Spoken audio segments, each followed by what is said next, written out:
emirundi mingi nnyo tulabye oba tuwulidde amaloboozi g'abantu nga googera ku ky'okuba nti okwesiba ku bazungu kiyinza okuba nga tekisobola kuleeta nkyukakyuka. Naye omuntu ajja kwebuuza, era nga nze bwe neebuuza, nti lwaki Kyagulanyi yeesibye nnyo ku bazungu bano naddala Abamerika?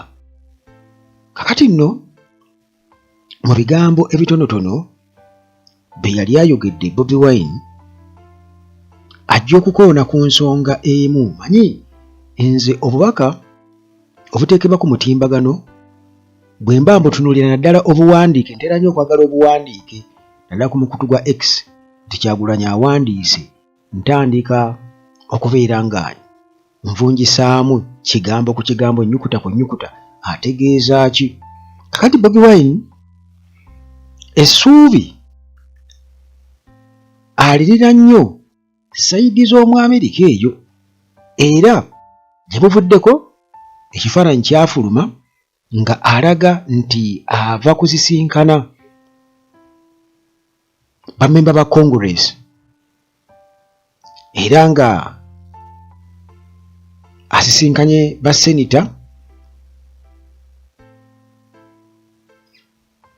ne bawayaamu ku nsonga ezimu. Kakati era yagamba nti yeesiganye nnyo ku influence ey'amaloboozi aga United States, ku influence ey'amaloboozi aga United States. Njagala owulirize bulungi nti yeesigamye nnyo ku influence, kitegeeza nti waliwo amaanyi ag'enjawulo mu maloboozi agayinza okuva eyo mu United States okusindiikiriza ku nsonga za accountability, kwani avunaanyizibwa ku ki mu Uganda. Oluvannyuma lw'okukitegeera nti abadde ne meeting ne US Senate Committee on Foreign Relations. Munange Bobi Wine agamba nti asuubira, alina essuubi nti abakulembeze mu US bajja kuyambako okubeera nga basindiikiriza enkyukakyuka mu Uganda. Kati comments zino ziddiridde reports okubeera nti yasisinkanye US Senate Committee on Foreign Relations. Associates abasharinze ebifaananyi okuva mu US Capital, naye ate Bobi Wine ye nga ye oba committee tebaana bakubeera nga bakakasa ensonga eno, tebakonfaaminge ku meeting eyo, naye nga ba associates be basobodde okubeera nga basharinga ebifaananyi bino. Kakati ensonga gy'akoonako nga Kyagulanyi, President wa National Unity Platform, yagamba nti abalira nnyo ku influence, ku influential voices in the United States to pressure the government, the Ugandan government, over alleged human rights abuses. Tigwe bino byolaba ebyokusiba abantu ewatali kubakkiriza kulaba ku bantu baabwe, ebyokusiba abantu nga babasibira byebufuzi, bateekako akasangosango, okutulugunya abantu, okubatta, okukola buli kimu kye bakoze ku bannayuganda, ekyo akirirayingako nnyo. Kakati ebibala era tubiraba nti Uganda already emboozi gye nakuwaddeko emabegako awo wali badde ogenda n'ogiraba osobola okutegeera nti Uganda nga bagitadde mu no-go zone. America ga temugendayo bannange, Uganda eri risk nnyo, essaawa yonna yonna ekintu kisobola okubaluka mu ngeri yonna n'ofuna obuzibu ffe tubalabudde. Kakati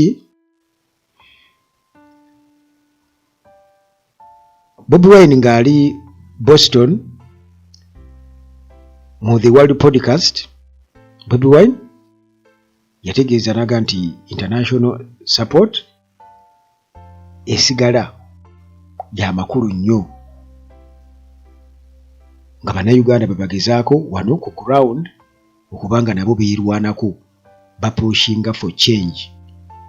Era agamba nti essuubi lyaffe liri wamu n'abantu. N'agamba nti abatonotono bali United States administration. Kakati okuyimusa amaloboozi gaffe kya makulu nnyo nti amaloboozi gawulirwa ensi yonna ne bwe gaba matono gawulirwa ensi yonna nti bannayuganda nga nabo bwe bagezaako kulwana ku ground. Naye yagamba nti tukimanyi bulungi nnyo nti gavumenti ya Uganda edipendinga nnyo. Wuliriza wano, agamba nti well known that the Ugandan government depends on the US decisions. Okusalawo kwa US kukola kirere nnyo ku kuyimirizaawo gavumenti ya wano akantu ako. Okusalawo kwa US kukola kinene nnyo ku kubeezaawo gavumenti ya wano. Kitegeeza nti bo bagamba nti chui eba chui, bwe bagamba nti eba ekyo kye nategedde nti gwe okumulaba nga yeesibye ennyo ku Bamerika bano, okusalawo kwa Amerika kukola kinene nnyo ku kubeerawo kwa gavumenti ya Uganda. Kugamba kikola kinene nnyo ku kubeerawo kwa Museveni, ku kubeerawo kwa Muhoozi, ku kubeerawo kwa bano bonna abakuba kkerere. Bo nga bo tebalina kisumuluzo kye bayinza kukozesa kweggalirayo, tebabalimba nti kati basobola okweggalirayo. Tekisoboka. Okusalawo kw'abali kukola kinene nnyo. Naye ensonga lwaki okiraba nti Muhoozi afuba nnyo okulaba nga yeeyingiza nnyo mu nsonga za Isirayiri, Iraani, Gaza. Afuba nnyo kubanga anoonya relevance. Era nze nsuubira okubanga essaawa yonna Muhoozi newankubadde era nga tekimutaasa yandikonvinsinga US nti ne Uganda amagye gasobola okubeera e Congo ne gabayambako, gasobola okubeera ne gabayambako kubanga kati y'engeri yokka gye basobola okulaga nti baamakulu, basobola okuba ab'omugaso. Tulina ejje erisobola okubayambako. Kuba ekyo yakyogera dda nti ayagala endagaano ze basayininga ne ba M23 Rwanda ne Uganda bazibeeremu. Okiraba, keep your enemy closer. Naye nti US mu byafaayo byayo nyinza okugaa nti tesinikirwako mannyo bali mu kukyuka. Muganda wange n'akataayi kalwawo okusala kaba kaluddewo nnyo. Bali bakyuka, beekyusiza nnyo mu kiti ng'embazzi, ate balungi nnyo mu kussa akasiiso. Tebeerabira ate tebasonyiwa.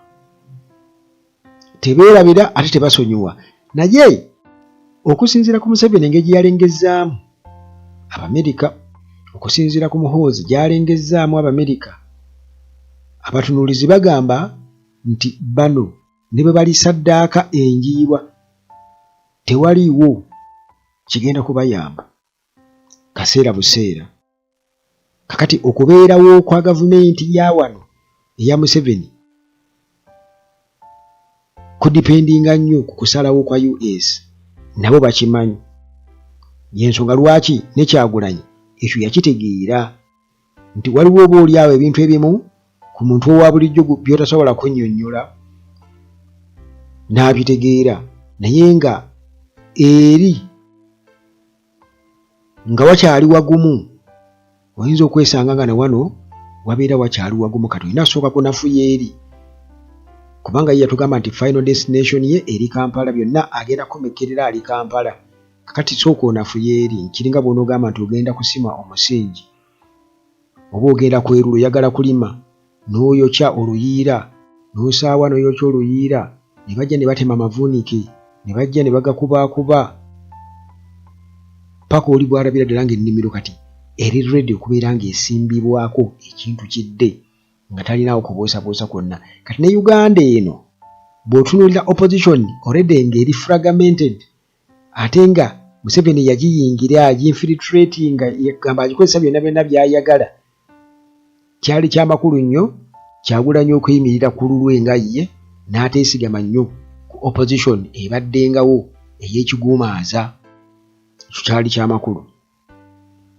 Kakati kitegeeza nti awo oba olina okulima olubimbi osobole okugenda ng'oggyamu olumbugu, ng'olwawula mu kalandalugo, ng'olwawula mu nnanda n'ebirala. Kyali ky'amakulu nnyo era ogwo omulimu ne Kampala yagukola. Ate era yagukolera wamu n'okugendanga ebweru ng'agezaako okusiigira ensi yonna ekifaananyi Uganda bw'efaanana, era tewakyali kubuusabuusa.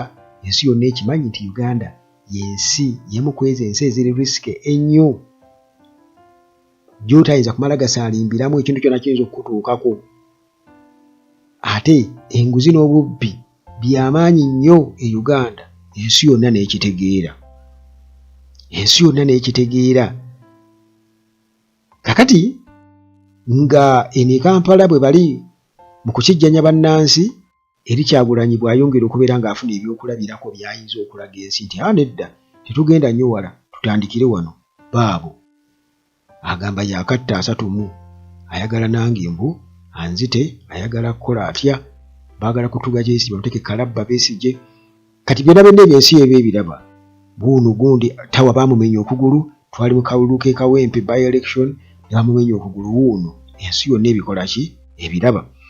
Kakati omutendera gw'ensi yonna ng'era bwe tutera okwogera nti bangi nnyo tebamanyi nnyo kiddako, nti boogera ne boogera naye teri nnyo amanyi kiddako. Naye nga okuvumirira, abavumirira nga bagamba nti abazungu tebasobola kujjako gavumenti, kituufu nnyo. Kituufu nnyo nti bannansi okuleka mpozi nga bo beekwatiddemu, kituufu nnyo. Naye ate akaakoonyeko kali akagamba nti decision ya United States ekola kinene nnyo ku kubeezaawo gavumenti ya wano. Kitegeeza nti gwe oluba okugamba nti tetukyagyetaaga, laazima byonna byonna obiraba buli lukya oyongera kulaba nga abasajja bongera kubeera nga basibako. Naye bwe babeera nga bali confident nnyo, kitegeeza nti baba tebannatuuka nnyo awo US weyinza okubeera nga ebaviiramu ebya ddala. Naye ate nga tekitegeeza nti bye bakola tebiraba. Kati nga bwe kiri nti atunda yosaya atera okumazaawo, kitegeeza oba amaze okubibategeeza obibategeezezza. Akaseera bwe katuuka bagenda kuba babakwata ku nkoona bo bennyini nnyini, nga ababadde babateekamu sudi, ababadde nga babayamba okubeerawo babavuddemu. Kitegeeza bajja kuba bamaze okubeera nga babakwata ku nkoona, ate ekyo nga bakimanyi bulungi nnyo nti babavaamu dda.